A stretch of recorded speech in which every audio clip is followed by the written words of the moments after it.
নমস্কার। আচ্ছা, আপনারা পরশুরামকে চেনেন? আরে ওই পাড়ার রাজশেখর বোস। হ্যাঁ, ওর একখানা গল্প আছে ভূষুণ্ডির মাঠে, শুনেছেন? শুনবেন কি করে, ওটা আমারই গল্প। হুম, ও আমি বলেছিলাম, ও সুন্দর করে লিখে দিয়েছি।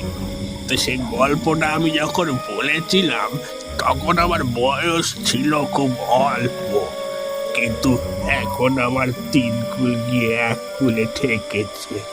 এই সময় লেগে গেল শোনাতে শোনাতে, কিন্তু মনে হয় এই 16ই মার্চে আপনাদের গল্পটা শোনাতে পারবো।